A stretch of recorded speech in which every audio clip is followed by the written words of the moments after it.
Emel Örgü YouTube kanalımdan herkese merhaba. Kanalıma hoş geldiniz. Bugün sizlerle beraber 2-3 yaş kız bebeklerimiz için çok güzel, gösterişli bir bebek yeleğin yapım aşamasını paylaşacağım. Bunun için şu şekilde Nakon'un ipini tercih ettim. Nakon'un Lollipop ipi. Renk kodu da şurada göstereyim size renk kodunu. 100 gram 230 metre uzunluğunda. Şimdi şişimde 3,5 numaralı misinalı şiş tercih ettim. Şişimize 100 ilmek atalım. Daha sonra örgümüze devam edelim. Şişimize 100 tane ilmeğimizi attık. Şimdi ilk sıramızı şu şekilde düz örgü olarak devam edeceğiz. Bütün ilmeklerimizi düz örgü olarak örelim.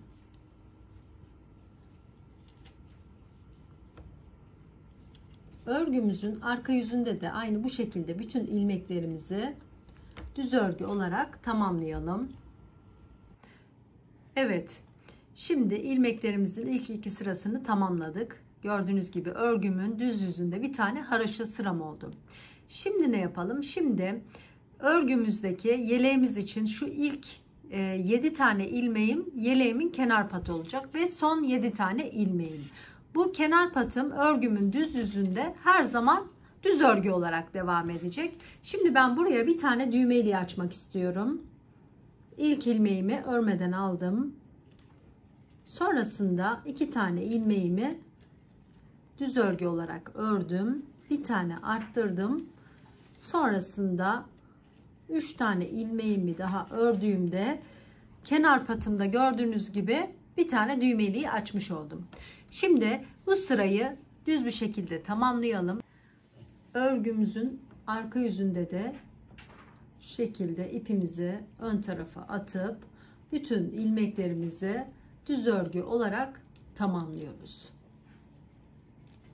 Evet, örgümüzün düz yüzünde de arka yüzünde de düz örgü olarak toplamda 4 tane haraşo sırası olana kadar bu şekilde devam edelim. Yeleğimizin 4 sıra haraşo sırasını tamamladık. Gördüğünüz gibi burada da bir tane düğmeliği açmış olduk. Şimdi ne yaptım? Şimdi de ayraçlarımla roba ayrımlarını tamamladım. Ön için toplamda 18 tane ilmek ayırdım. Bunun 7 tanesi kenar patımız haraşo sırası olarak devam edecek. 2 tane sabit ilmeğim var. Sağından ve solundan arttırma yapacağız.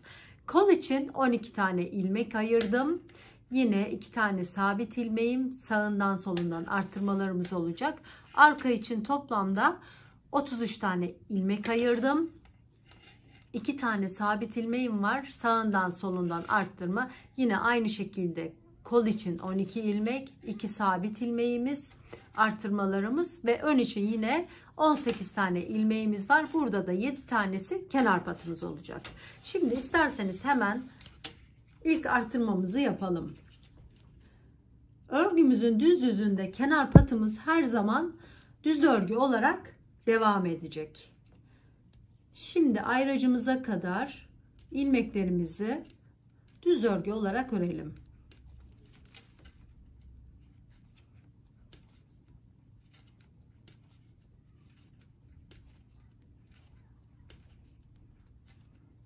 Toplamda 18 tane ilmeğimizi düz örgü olarak örüyoruz.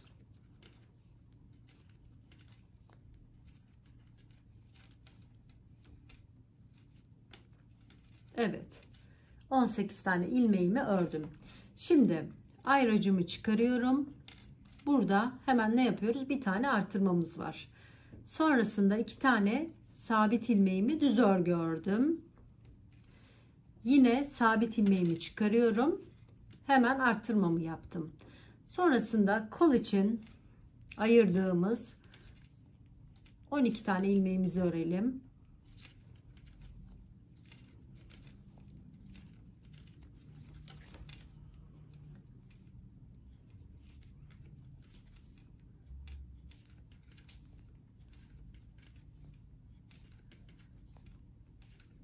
Evet.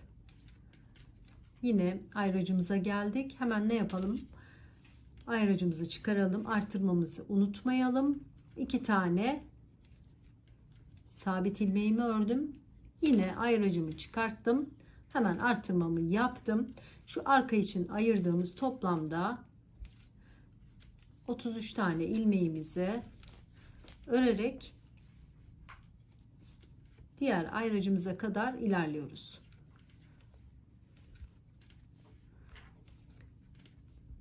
Robamızın artışı bittiğinde yeleğimizin altına da çok güzel bir model uygulaması yapacağız. Eminim çok güzel bir yeleğimiz olacak. İpliğimizin rengi de çok güzel. Çok beğenerek aldım. Evet.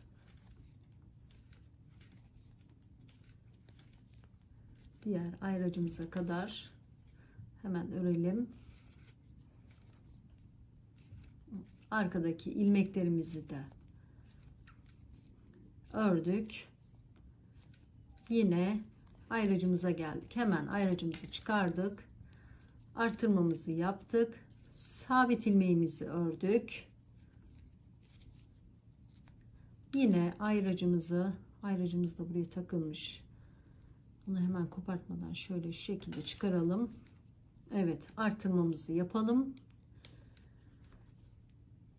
Şimdiki toplamda 12 tane olan kol ilmeklerimizi örelim.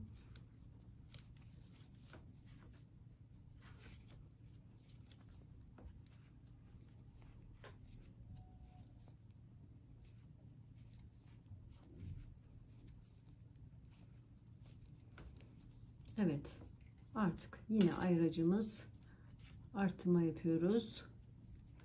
Sabit ilmeğimizi ördük. Son ayracımı da çıkardım. Artırmamı yaptım. Ön için ayırdığım ilmeklerimi sıra sonuna kadar düz örgü olarak devam ediyorum. Evet, robamızın ilk arttırmasını yapmış olduk arkadaşlar. Örgümüzün arka yüzünde de 7 tane ilmeğimizi düz örgü, ortada kalan diğer ilmeklerimizi de ters örgü olarak devam edeceğiz. Şurada hemen 7 tane ilmeğimi düz öreceğim.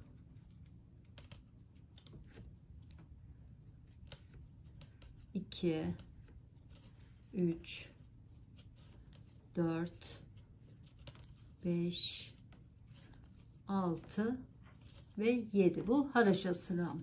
Şimdi ipimi arkaya atıp son 7 ilmeğime kadar ne yapıyorum? İlmeklerimi ters örgü olarak devam ediyorum. Son 7 ilmeğime geldiğimde ipimizi ön tarafa atıp son 7 ilmeğimizi düz örgü olarak örelim. Ben de bu sırayı şimdi tamamlıyorum. Robamızın ilk arttırmasını yaptık. Şimdi tekrar devam edelim. Şu arttırdığımız yere kadar ilmeklerimizi düz örgü olarak örelim.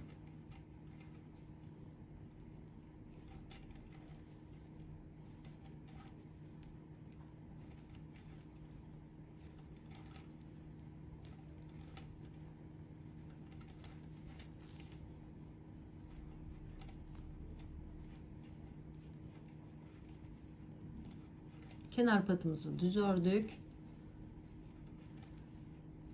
Ön için ayırdığımız ilmekleri de düz örgü olarak devam ediyoruz. Evet. Bakın şimdi bir önceki sırada arttırdığım ilmeğe geldim. Şimdi o arttırdığım ilmekten önce bir arttırma yapacağım. Sonrasında 1 2 3 ve 4 tane ilmeğimi düz öreceğim.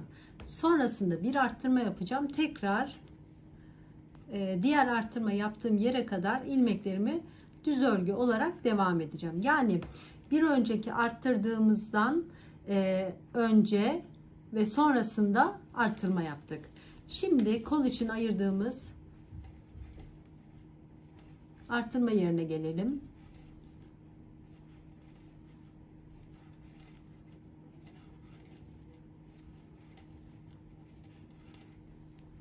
Bakın yine arttırdığım ilmeğe geldim. Öncesinde artırma yaptım. Sonrasında 2, 3 ve 4 tane ilmeğimi ördüm. Yine artırma yaptım. Şimdi yeleğimizin arka için ayırdığımız ilmeklerimizi affedersiniz, düz örgü olarak devam ediyoruz. Ben şu arka bölümü tamamlıyorum. Arka için ayırdığım ilmeklerimi ördüm. Yine arttırdığım ilmeğe geldim. Ondan öncesinde artırma yapıp 4 tane ilmeğimizi düz örüyoruz.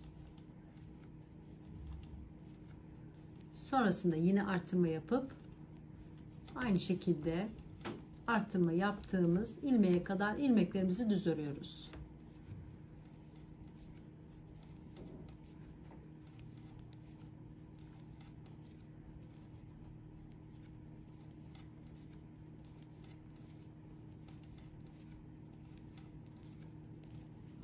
Evet, yine artırma 4 tane ilmeğimizi düz örüyoruz. Sonrasında artırma yapıp şu ön için ayırdığımız ilmeklerimizi düz örgü örüp ikinci artırmamızı da yapmış oluyoruz.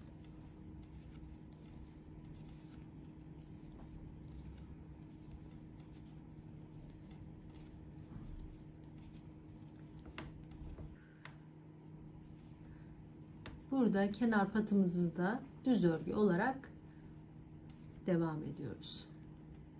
Şimdi örgümüzün arka yüzünde şu 7 tane ilmeğimiz düz, diğer ortadaki ilmeklerimizi ters örgü olarak devam edelim. Sırayı tamamlayalım. Evet, ikinci artırmamızı da yaptık şu şekilde gördüğünüz gibi. Şimdi üçüncü artırmamızda aynı yöntemle devam edeceğiz. Arttırma yaptığımız yere kadar ilmeklerimizi az önce yaptığımız gibi düz örgü olarak devam ediyoruz.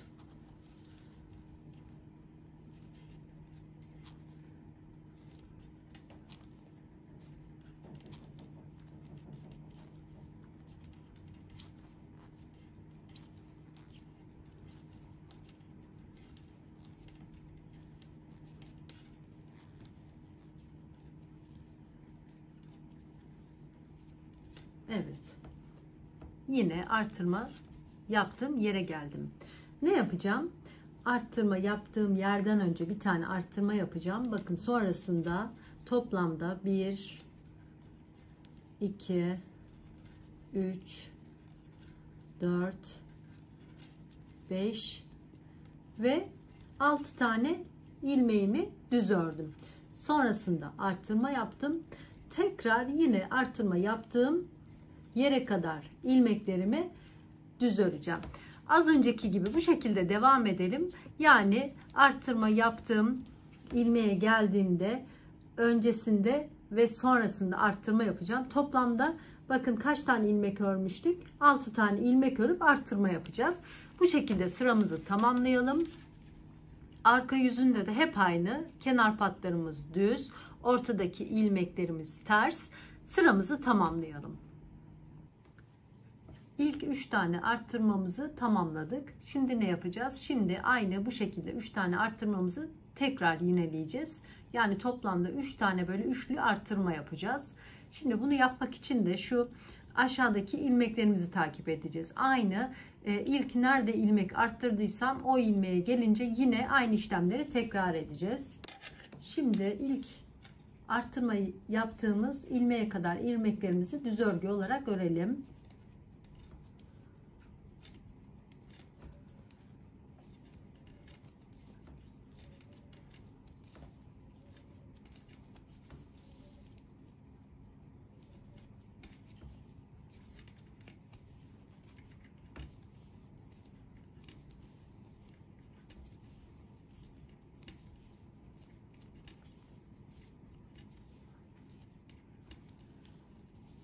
Evet.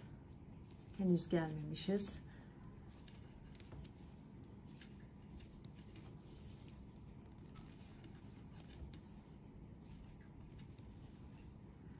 Bakın. Yani bir tane daha ördüğümde şu şekilde göstereyim. İlk artırma yaptım. Bakın ilmeğe geldim. Şuradaki 2 sabit ilmeğimizi baz alacağız. Ondan önce ilmeğimizi arttıracağız. Sonra 2 tane ilmeğimizi düz öreceğiz. Tekrar arttırma yapacağız. Yine aynı şekilde devam edeceğiz. Şurada da aynı şekilde şu 2 ilmeğimize geldiğimizde öncesinde ve sonrasında arttırma yapacağız. Bu şekilde artırmalarımızı devam edelim. Aynı burada yaptığımız işlem gibi aynı 3 tane artırmamızı yapalım. Yani toplamda 3 tane üçlü artırma yapmış olacağız. Ben de tamamlayıp geliyorum. Evet, yeleğimizin şu üçlü 3 tane artırmasını tamamladık. Gördüğünüz gibi şu şekilde şu 2 tane sabit ilmeğimizi hem öncesinde hem de sonrasında artış yaparak bu şekilde 3'er tane artış yaptık. Tamamladık. Şimdi ne yapacağız? Şimdi aynı yakada ördüğümüz gibi 3 sıra haroşa sırası yapalım. Yani her iki yüzde de düz örgü örerek haroşa sırası yapıp tamamlayalım.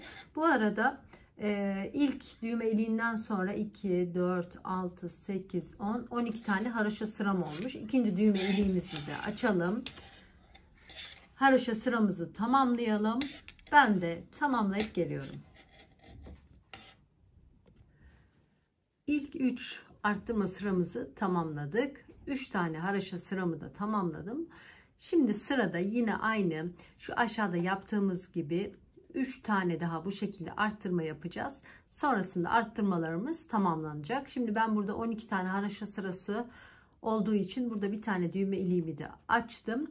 Şimdi yine bu arttırmaları yaparken şu 2 tane sabit ilmeğimizi baz alacağız. O 2 sabit ilmeğimize kadar ilmeklerimizi düz örgü olarak örüyoruz.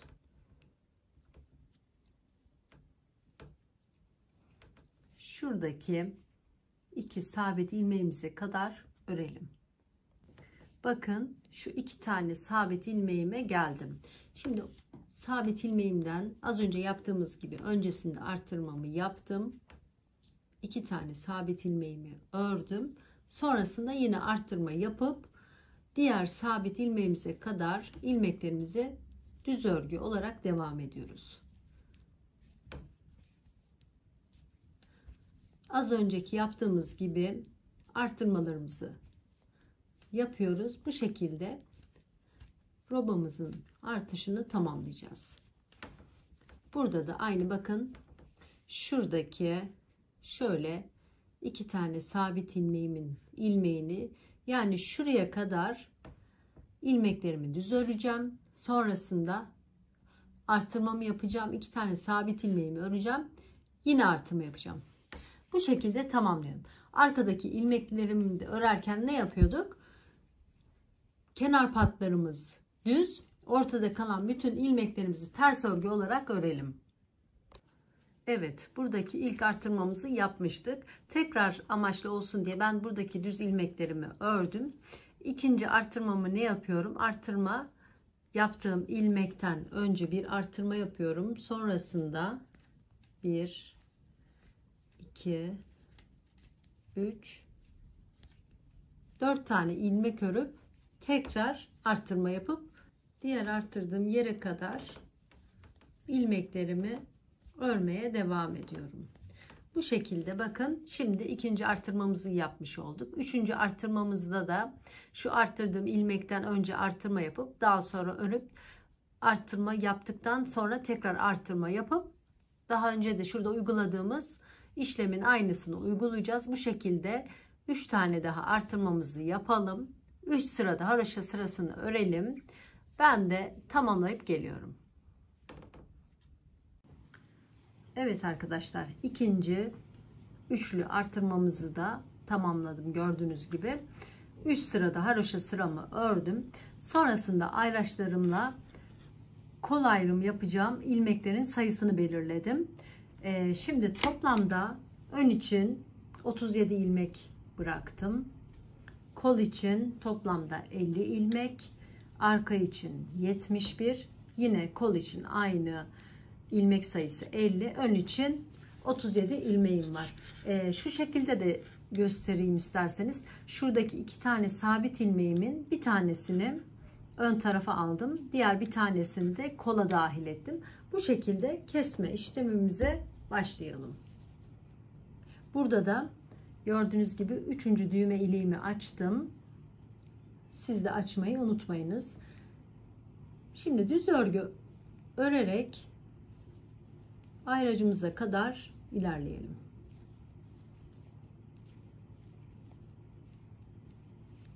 Evet. Ayracımıza kadar düz örgü olarak devam edelim. Ayracıma kadar düz örgü olarak devam ettim. Ayracımı çıkarıyorum. Şimdi diğer ayracıma kadar bütün ilmeklerimizi keseceğim. Şu gördüğünüz gibi şuradaki ilk ilmeğimi ördüm. Sonrasındaki ilmeği de ördüm. Sonra arkadaki ilmeğimi diğer ilmeğimin üzerinden geçirdim. Sıradaki ilmeğimi örüyorum. Arkasındaki ilmeğimden kestim. Evet. Bu şekilde ilmeklerimizi sıra sıra keselim. Arkadaki ilmeğimi diğer ilmeğimin üzerinden geçirip kesme işlemini tamamlıyorum.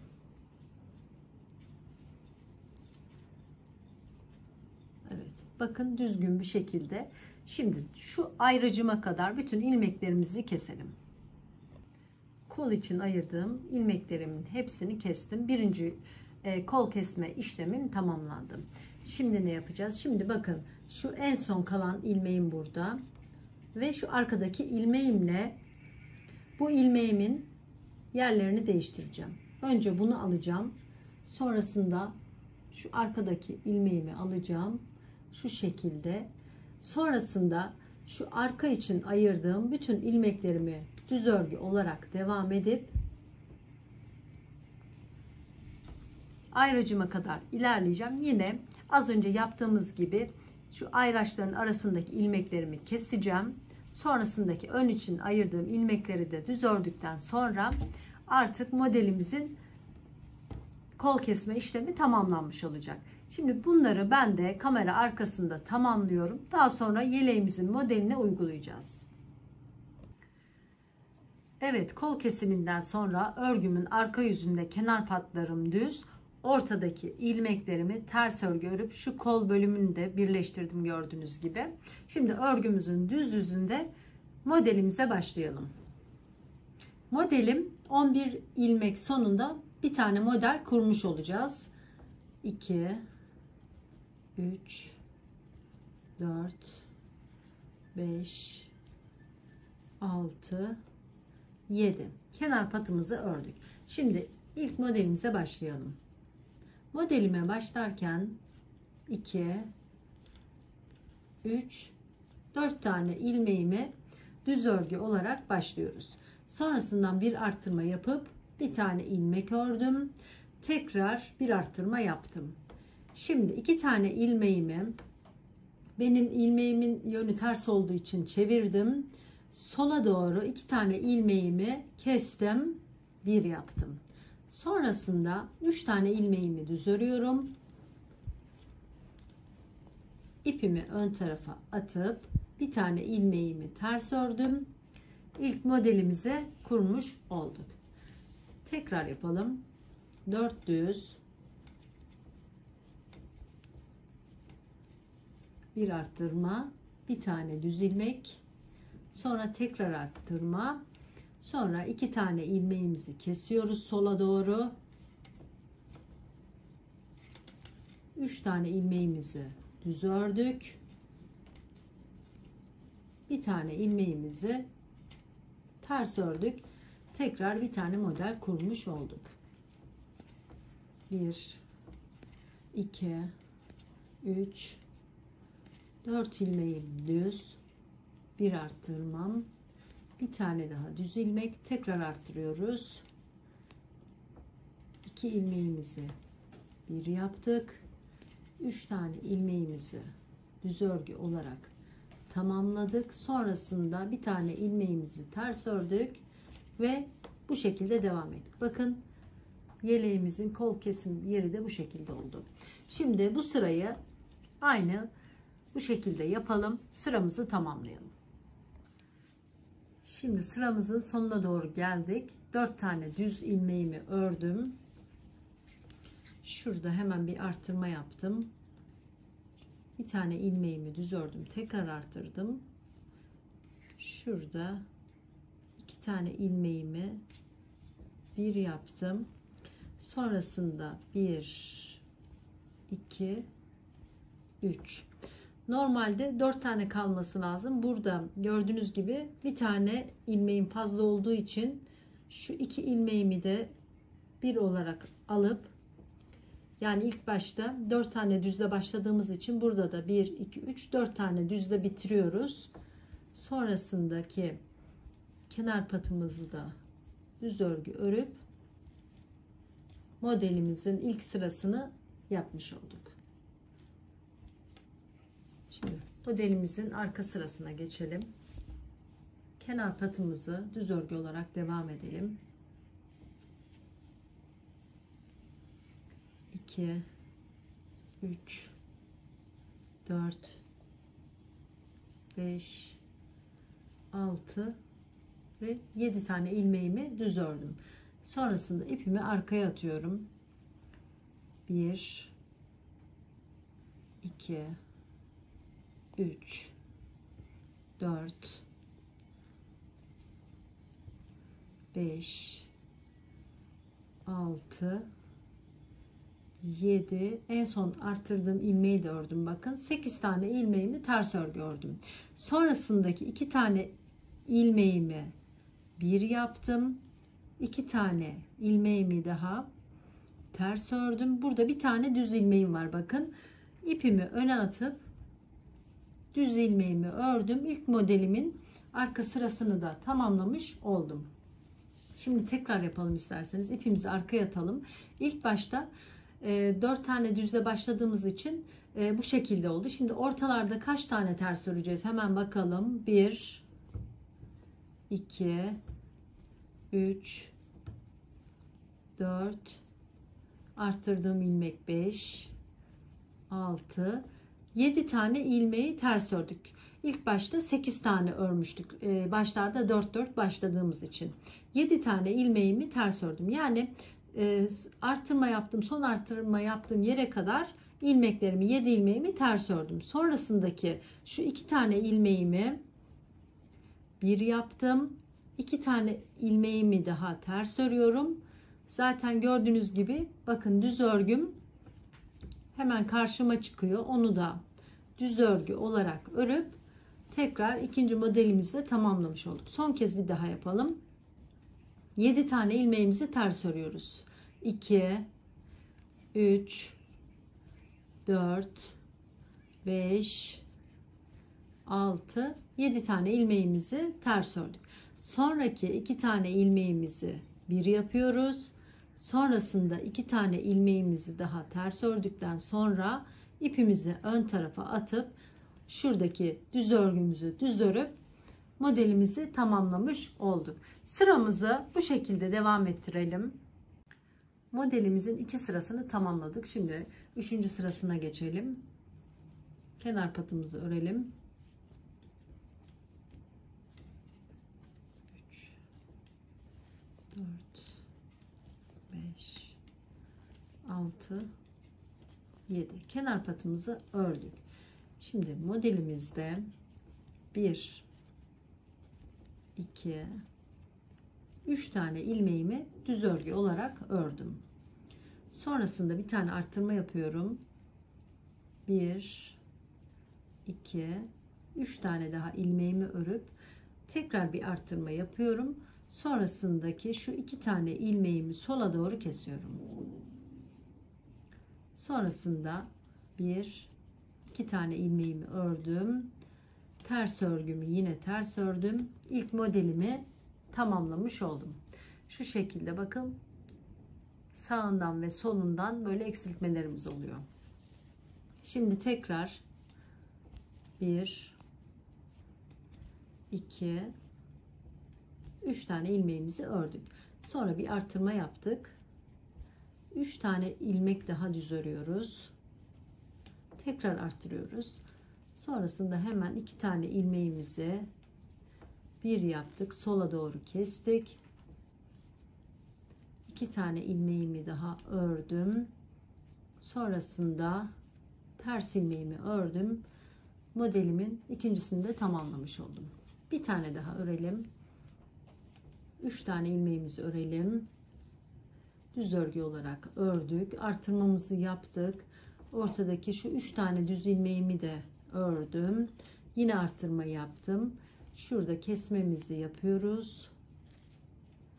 Kesmemizi de yaptık. Sonrasında 2 tane ilmeğimiz düz, bir tane ilmeğimiz ters. Evet, modelimizin 3. sırası da bu şekilde. Sıra sonuna kadar ilmeklerimizi bu şekilde örelim. Modelimizin arka yüzüne geçelim. Kenar patımızı örelim.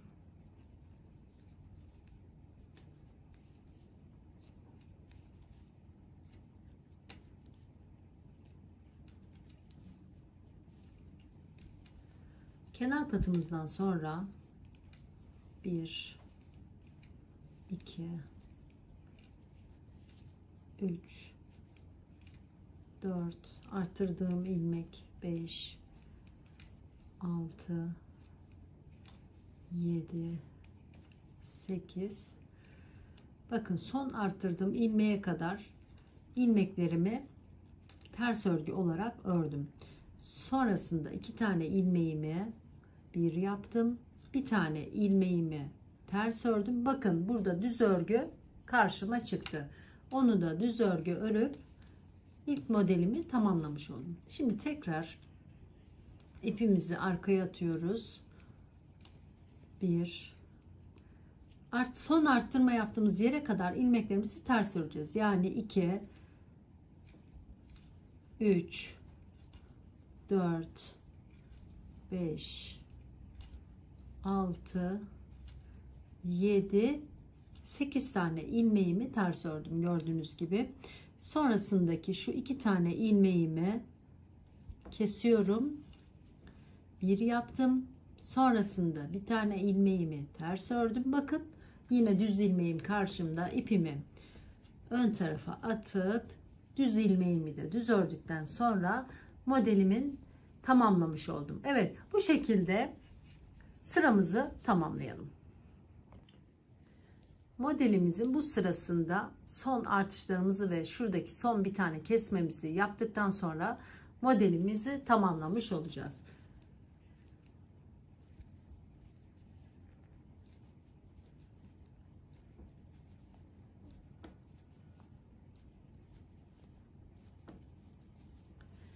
Kenar patımdan sonra 2 tane ilmeğimi düz ördüm. Bir arttırmamı yaptım. Sonrasında 1 2 3 4 5 tane ilmeğimi düz ördüm. Tekrar arttırma yaptım. Artık buradaki son sola doğru kesme işlemimi de yaptım. Bir tane ilmeğimi düz ördüm. Bir tane ilmeğimi de ters ördüm. Evet, bu şekilde modelimi tamamlamış oldum. Bakın, kesmelerden sonra bir tane düz ilmeğim kaldı. Yine kesmelerden sonra bir tane düz ilmeğim kaldı. Burada da modelim. Tekrar 2 tane düz, bir tane arttırma, 1 2 3 4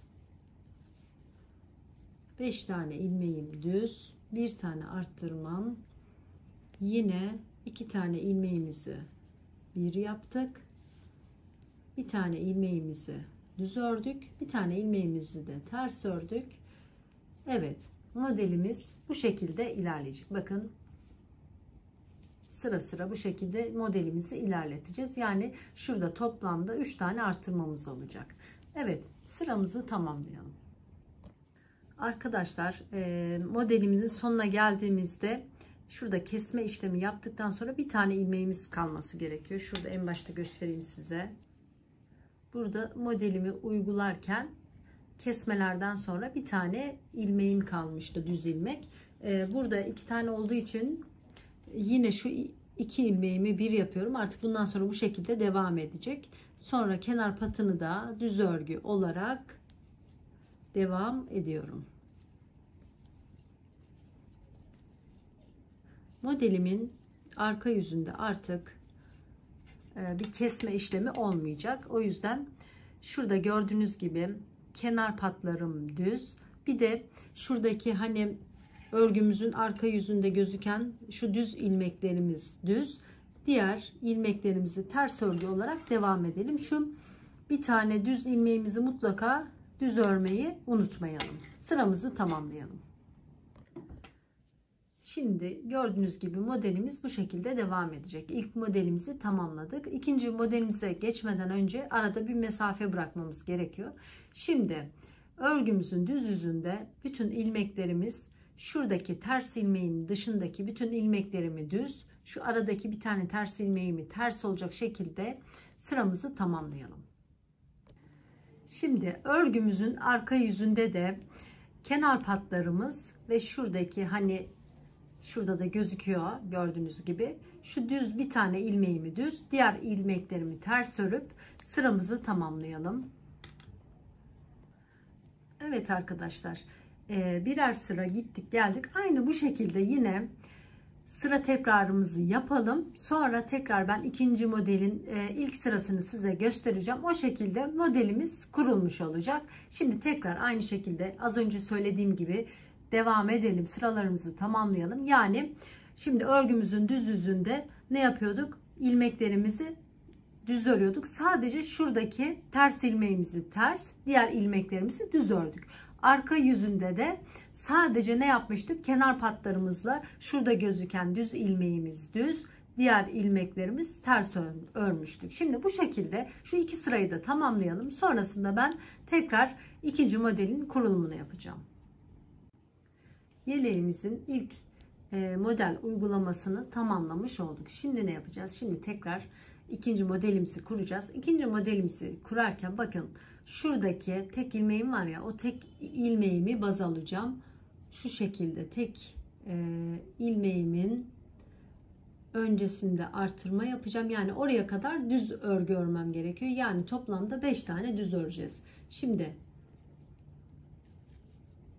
kenar patımızı örelim.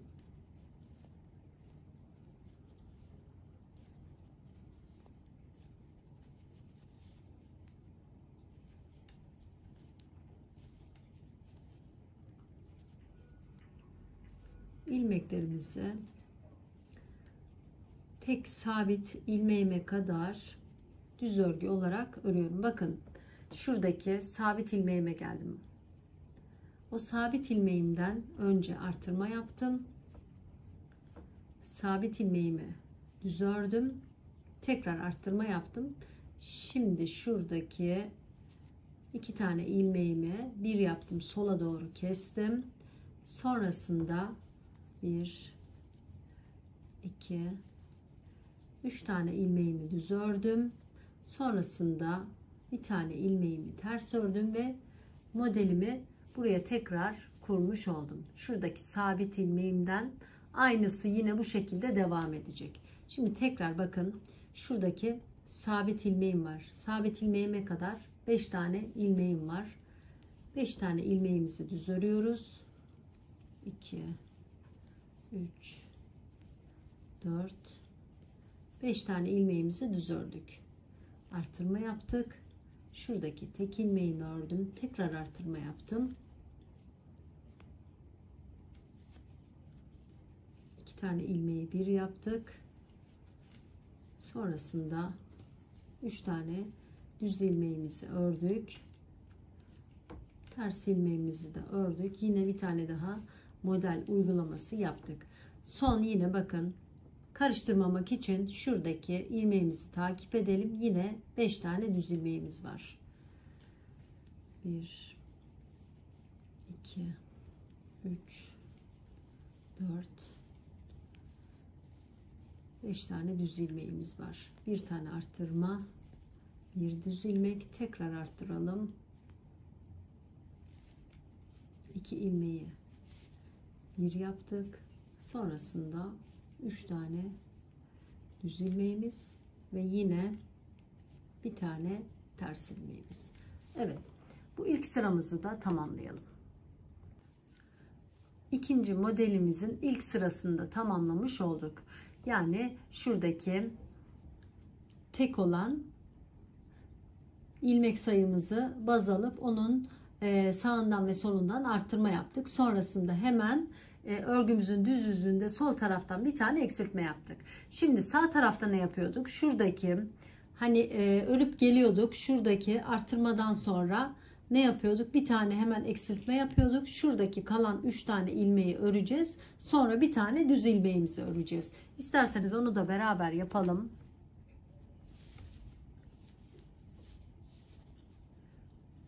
Kenar patımızı örelim.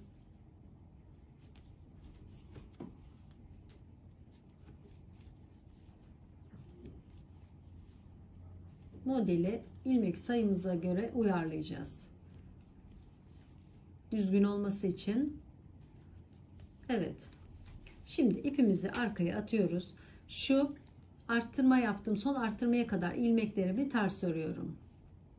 Şimdi zaten örerken ilmekler şişime gelecek zaten. Ben de oradan ona göre de yani saymadan da yapabilirim. Bakın ilk arttırmaya geldim. Sonrasında bir ilmeğimi ördüm. Son arttırmaya geldim. Arttırmayı ördükten sonra yani ikinci arttırmanın sonunda 2 tane ilmeğimi ne yaptım? Bir yaptım. Sonrasındaki ilmeklerimi burada 3 tane ilmek ters ördüm. Şuradaki artık şu zaten kendini belli ediyor. Hemen ipimi ön tarafa atıp düz örgümü ördüğümde modelimin ikinci sırasını tamamlamış oluyorum. Yine aynı şekilde ipimi arkaya atacağım. Şu arttırma yaptığım ilmeğe kadar son arttırma yaptım. İlkini örüyoruz ters. Sonra bir tane daha örüyoruz. Şu arttırmayı da ördükten sonra şuradaki 2 ilmeğimizi ne yaptık? Bir yaptık. Sonrasında düz ilmeğimize kadar yine ilmeklerimizi ters örüyoruz. Bakın düz ilmeğim. Hemen ipimi ön tarafa atıp bu düz ilmeğim benim modeli tamamladığım anlamına geliyor. Ve burada da bir model daha kurmuş olduk. Örgümüzün arka yüzünde bu şekilde. Evet, sıramızı tamamlayalım. Model kurmaya devam edelim. Kenar patımı ördüm. Şuradaki ilmeklerimi örüyorum. Bakın artırma yaptığım yere kadar ne yapıyorduk? Öncesinde bir artırma yapıyorduk. Sonra şu aradaki 3 tane ilmeğimizi örüp hemen bir artırma daha yapıyorduk. Sonrasında hemen şuradaki sola kesme işlemimizi yaptık. İlmeğimizi ördük. Ters ilmeğimizi de ördük. Evet, bu şekilde tamamladık. Modelimiz şimdi dönüşte de yine aynı şekilde ne yapacağız? Şuradaki sıramızı öreceğiz. 2 tane şurada bakın en son 2 tane arttırma vardı. İlk arttırmamızı ters öreceğiz. Şu ortadaki ilmeklerimizi de öreceğiz. Daha sonra bu tersi de ördükten sonra yine bu sefer bu tarafta bir eksiltme yapacağız. Bu şekilde modelimizi uygulayalım. Zaten aşağıda da aynı işlemleri yapmıştık. Yani burada şu tek ilmeğimizi baz alıyoruz ve modelimiz bittiğinde şurada kesme bittikten sonra sadece bir tane ilmeğimiz kalacak. Bakın burada da bir tane kalacak. Şu aradaki ilmeğimiz hiç değişmiyor. Şurada da bir tane kalacak. Bu şekilde modelimizi uygulayalım.